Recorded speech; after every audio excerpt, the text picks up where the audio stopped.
welcome back. This is By the Book, and we're your married relationship coaches. I'm Seth. I'm Sil. And today we're talking about Married at First Sight, Season 15. We're in between the finale and the reunion. We're talking Alexis, we're talking Justin, but this is a sidebar. So if you join us every week, you already know what it is. If you're new, go ahead, hit subscribe, join this party. We're about to talk about Alexis and Justin, but we're taking one small part about them and we're blowing it up into a video of its own because this is a conversation that my husband and I are having here at home. Mm-hmm. Now, if you joined us a few days ago, you know we already talked about Alexis and what a bad hand she was dealt. We kind of broke it down bit by bit, what she was faced with, and we talked about like how challenging that was, how challenging it would be for us, you know, certain women to have been matched with somebody like him. And what could she have done? Yeah. You know, was it just a bad hand? We want to also do the same for Justin. You know, we're talking about him here at home. And as we're finding that it's challenging to come up with the same type of list. Mm-hmm. And it's not because Alexis was great. It's not because Alexis was perfect at all. Like, I think I started off earlier than you in the season saying, I don't think I like this woman. That's true. And as the weeks wore on, like I was less hard on her and you were harder on her. Yeah. But definitely my knee-jerk reaction to her was pretty negative. So Alexis has plenty of negatives that she faced Justin with. But Justin didn't complain about a lot. So that's the challenge that we're having here at home. We're like, yeah, that was kind of bad, but Justin didn't say nothing about that, you know? So for instance, we started off talking about their very first meeting one another and Alexis realizing that they had met on a dating website and or social media and that she didn't like him too much. She was kind of put off by him.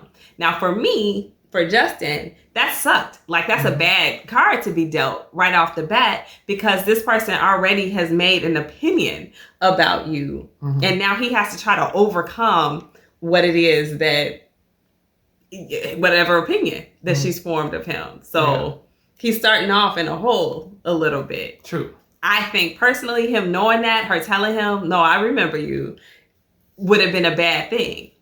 Like you said, though, he didn't bring it up as a bad thing. He just kind of swept it right on under the rug and kept on going. Yeah, he was definitely the energizer, but he just kept on ticking as far as going through the relationship. Yeah. And you didn't hear him really complain. So, like my wife was saying, here we are, we were trying, like, I felt a certain type of way about what she did, but he may have not felt a certain type of way because he never voiced it. And so we're going to use some generalities in here when we kind of like discuss this. Yeah, we have to. We have no choice. Yeah. My thing about Justin that I will say right off the bat, and I have been saying this, I think, throughout, if not to you guys, at least to my husband, Justin came into this thing ready to face whoever he met at the end of that aisle. Yes. Right? Like, he wasn't the type who was going to, like, see somebody judge them, be like, this ain't me, and check out early. Mm-hmm. And for that, I commend him because there's so many people who do not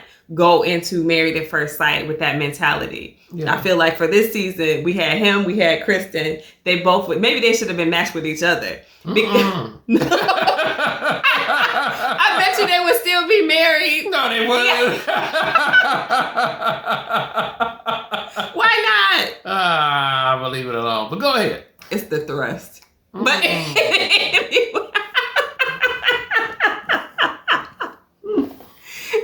guys, no, I just feel like Alexis wasn't similar to him in that. Mm-hmm. And I feel like that already gave him kind of the short end of the stick, so to speak, or another bad card that he was dealt because he wasn't facing or he wasn't dealing in a partner who was similar minded to him. Yes. In terms of like, we're going to make this work. Mm-hmm. Like we're in this marriage and this is it. Yes. You know, he was dealing with a partner who had a lot of opinions. She was going to be a little bit harsh on him if he didn't stack up to what she was looking for, what she needed. Mm-hmm. And she was going to express, you know, those things that she didn't like. And I'm not saying that that's a bad thing necessarily, but she just didn't come into it with quite as open a mind as what he did. No, fundamentally, they were on two different pages. Yeah. And y'all know I'm the Bible guy. So the Bible says, can two walk together unless they agree? They did not on most occasions. They did not. So she wanted to go her way and he wanted to go his, pretty much. But his direction was usually following along with her. Yeah. So like they couldn't agree, but he was agreeable. Yeah. He was going to try to be agreeable and adjust to her. There were only a few things that he really stood up and objected to. And we'll get to that. Yeah. But, going through this thing, he didn't. He kind of like went with the flow. Mm-hmm. So another thing that my husband brought up as a big point for Justin was that at the wedding reception that they had, when he whispered to her and us that he was celibate, then she turned around and yelled it out to the room, across the room to her friends. And my husband definitely felt like that was wildly disrespectful. I felt like it was just obnoxious because I don't like when people like yell and make scenes. Yeah. So that was one of the things right off the bat that made me be like, ugh. But it wasn't necessarily because I thought it was so disrespectful because it's such a like public thing that they're doing. Yeah. But it was just that I'm like, why would she do that? She looks obnoxious. Yeah. Well, but most men are gonna read that as disrespectful, even though Justin didn't say anything. Mm-hmm. Yes, most men. I was gonna say about 95% of men are gonna say that. That was wildly disrespectful. And respect is our life's blood. Women want to be respected too, but it's just a little bit more higher up on a man's list. And so, when we see anything that resembles disrespect, our eyes are open to it, our ears are perked up. And so, unless your name is Justin, because he didn't seem bothered. We didn't see him in a confessional. We didn't see him address her on the nanny cam about nothing. Nothing was going to come up. Now, maybe it was just too early on in the relationship, and he's like, I'm not going to mess anything up. I'm not going to rock any boats or what. But we definitely did see him address that. So the next thing they dealt with was, and tell me if I'm missing something, the dog situation. And I understand how bad of a situation that was for Alexis. But then not only did she leave the apartment that they were in jointly, but she left him with her dog to care for. That was wild to me. I'm like, why would you already, right? You got trust issues with him. Yeah. Why would you trust your baby, your Newton, with him? Yeah. What are you trying to do here? I still can't figure that out. But that had to register with Justin as some type of mild form of abandonment. Though, because they just got back off their honeymoon. The incident happened, and she was gone. She left him there. Yeah, she left him there to fend for himself and to figure it out. Even though they said that they were talking on the phone. They were talking. But still, she was not there to help him sort through and navigate the issue that was at hand. So she left him. Yeah.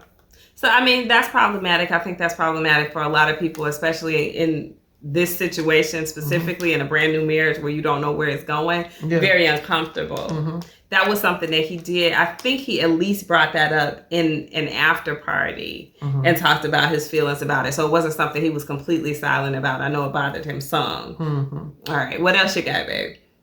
The dinner party. Okay. The dinner party that they threw at their apartment. Okay, so this was after the dog incident. This is after the dog. After they kind of fell out at the candy shop. Yeah. And they were throwing that themed party for their friends or their family or whatever. Yes. And she basically took it upon herself to let the room know that they were having issues. Okay. She kind of, let him know that that's what she was about to do. Is it okay, babe, if I... And he was kind of put on the spot to say, yeah, go ahead, say what you're going to say. But that was another form of disrespect, and it was just like, talk to me. If that's what you're going to do, tell me what you're going to do. And then that way I can give you an honest, yes, I'm cool with that. Or I can give you an honest, no, this is between us. And I don't want the room to know that we're having issues. Yeah. It's tough because she would have been in the spot where she would have had to try to fake that she was in a good mood, and I think that's why she went ahead and did it. I understand why she did it, but still. Yeah, no, I get you. But again, this is something that we did not hear any gripes from Justin about. So we don't know how he took that. We don't know. We just are assuming he feels like most men would in his situation. Yeah. All right? Yeah. So what do you have next? Another dinner. Okay. The infamous dinner where she kind of breaks down and she says, "It hurts. It still hurts." That dinner. You know, I just felt like she kind of played that up a little bit extra. I think it was a bit of a manipulation kind of like going on. Yeah, he kind of pushed her into giving her feedback, but I just feel like she made him look a whole lot worse than what he actually was in that situation. So.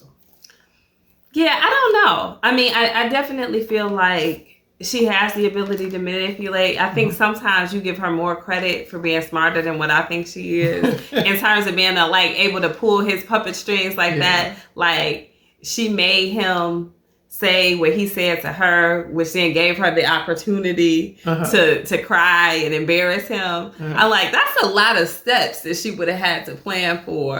And then along those steps, a lot of things could have gone awry. So I don't give her that much credit. I think that he was uncomfortable and he started pushing, and that was kind of more so on him to me. But I do see that he could have felt embarrassed by her in that situation. So that could have been something that he took negatively. Yeah, I mean, from a man point of view, whenever our wives begin to cry, and especially cry in public about us, then that's a whole special type of manipulation that's going to be happening in that situation. Especially, you know, when it came out of nowhere for him. Yeah, he pushed her and wanted to say and try to get her to say some positive things about him, and it didn't happen. You know, but the tears rolled, everybody's watching, and so I think it made him look a whole lot worse than what he was. Okay. All right. What you got next? I got the going out every weekend. You know, she want to party all the time. Yeah, now that was something that he actually brought up on his own. I think it was because it made him insecure, and it made him feel rejected by her, like she didn't want to spend time with him. But I think for most men, that would still be a problem. Oh, yes. Yeah. Oh, yes. So especially because he's saying a lot of times she's going to the club. She's saying it's not every time that she's going to the club. But whatever the case may be, I think a lot of men, especially men who are not fully secure in their relationship or fully comfortable with accompanying their wife or partner to a club, they're going to have an issue worried about, like, why are they going there? What type of attention are they getting? And are they behaving appropriately? Exactly. I mean, because for most men, we're going to figure that the club is a pickup spot. It's a place where single people go. And so for her to want to hit this scene every week, and she's supposed to be married, that's a huge red flag. And again, it's disrespectful. And so that's a theme that continues to kind of like play. It's disrespectful. Yeah. Even Nate chimed in on the level of disrespect with that. Because Nate was just like, wait a minute, she's gossiping. You know, she's breaking marriages up, and she wants to go out every weekend. Why are you here? Why did you get married? And whenever Nate and Justin agree on something, it must be true. Yeah. It has to be, right? Yeah. So, by which brings me to the next. The gossiping. She broke up a whole different couple. For the first time in Married at First Sight history, another couple broke up another couple. Yeah. Come on.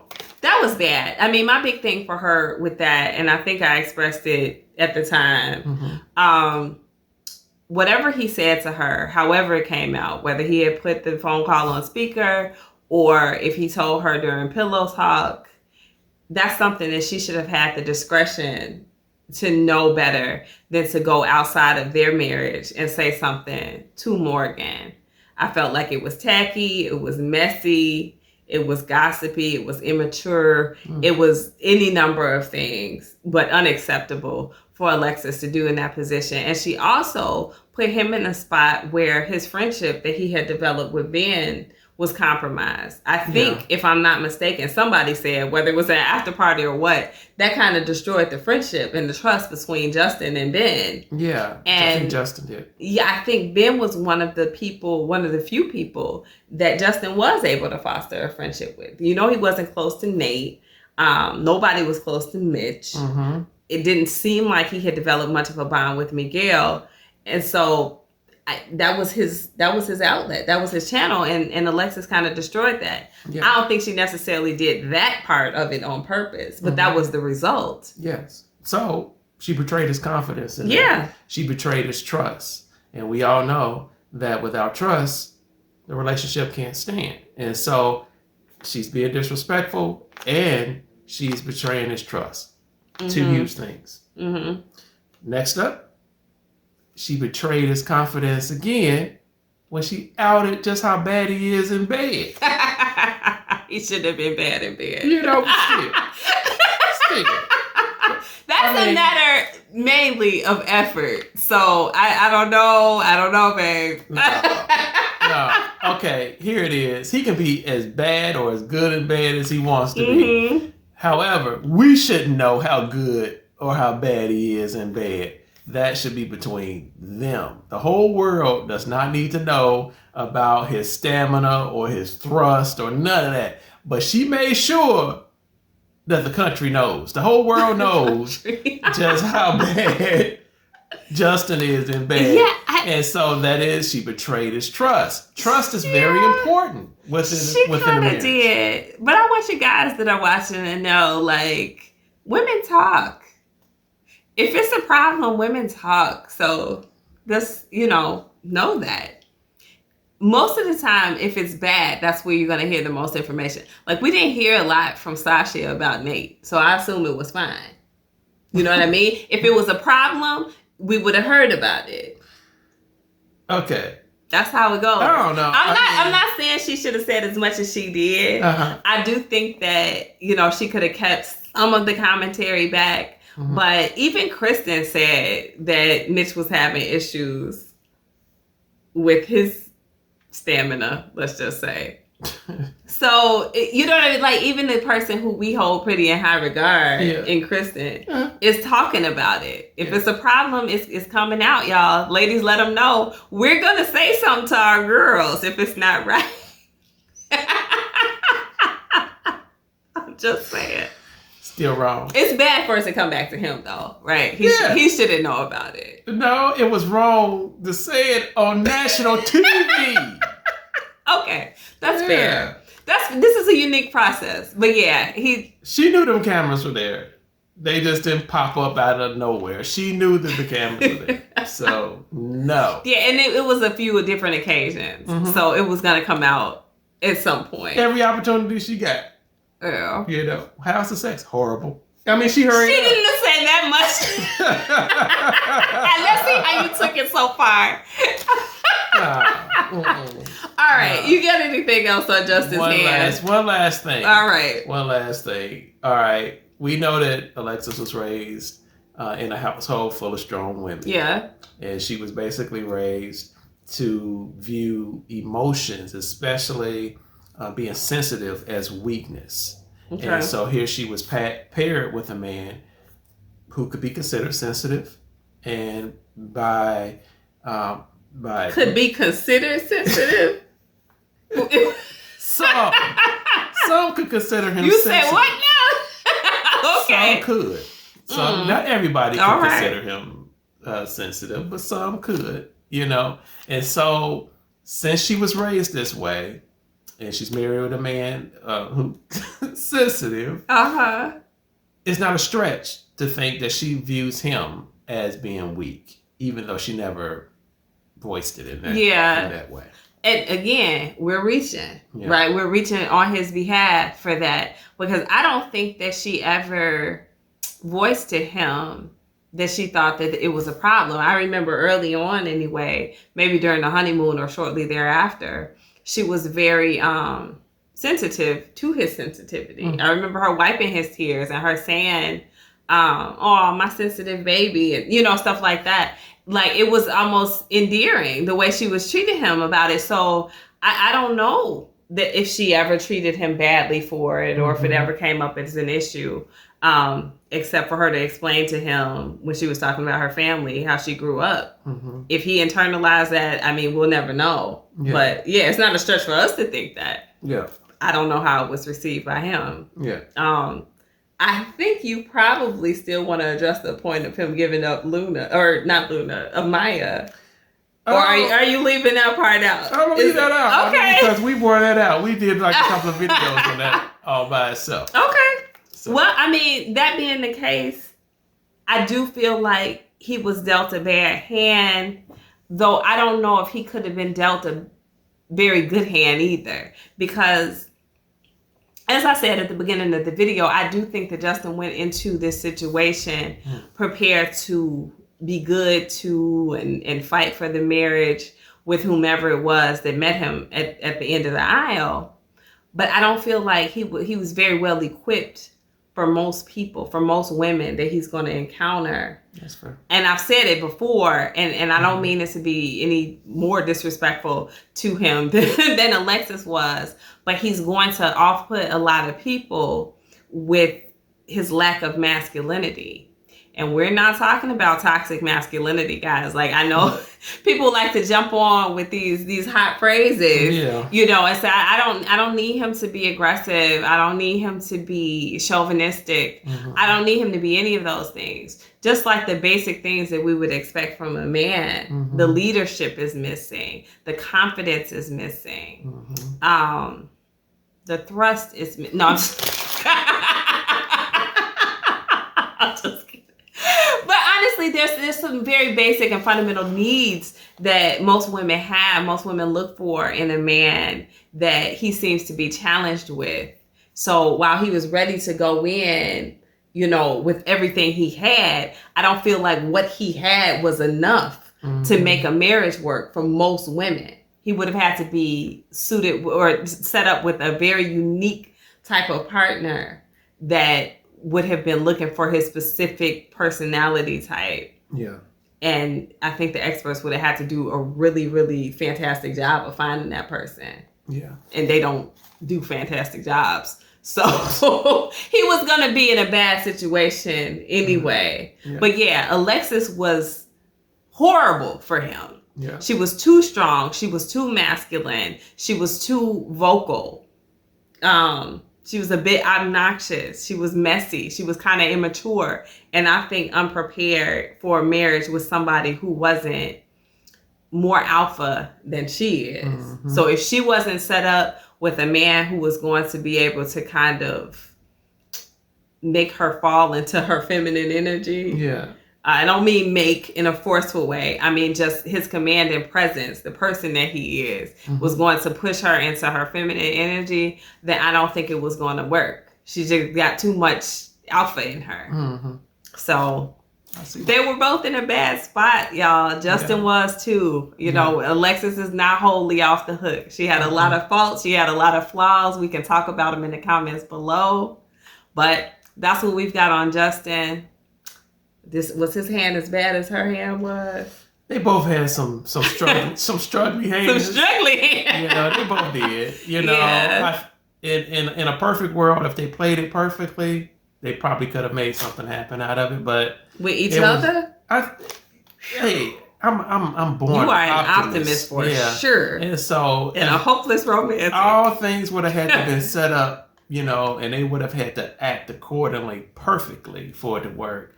But, you know, that's when you got, like you said, how did you say? All 2s and 3s in your hand? 2, 3, and 4 of every suit. It was, so it's like, I feel like Alexis had the 2, 3, and 4 of every suit. Yeah. And Justin had like the 5, 6, and 7 of every suit. I feel like his hand was a little bit better than hers. Yeah. But not for him. Like, it was still going to be a losing hand for him because of who he is. So, anyway, guys, we carry on here. We're going to keep talking about this after we hit the end button. Yeah. But you guys let us know what your thoughts are. Drop them below. Like, share, subscribe, and we'll talk to you soon. Bye.